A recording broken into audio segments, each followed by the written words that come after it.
Yeah, we have closed. Because we've closed, we have the ability to do some pretty serious deep cleaning. We're closed because it's the right thing to do. It's not just about the deep cleaning. We need to reduce the number of people in spaces. So we recognize that very early as a school district. So yes, we've got 71 buildings, over 6 million square feet.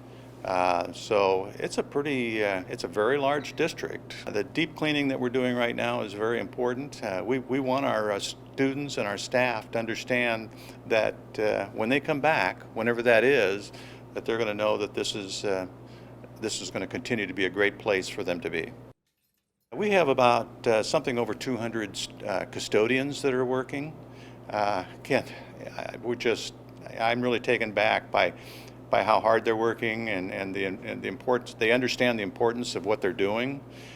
We also have technology staff that are going around. We have a computer for every student and staff. So every computer that's still in the buildings, the technology staff is cleaning.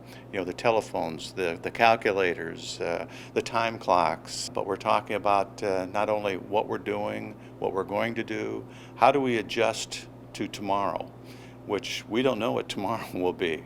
We're scheduled to be back on April 13th, and we're planning for that. That may not happen, so we need to be thinking ahead.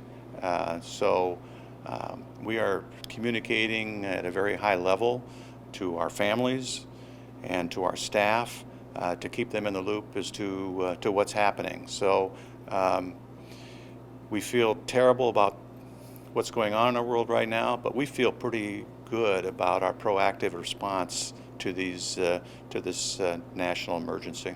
This is about all of us, and the Des Moines Public Schools wants to set an example for that, and we believe that we are.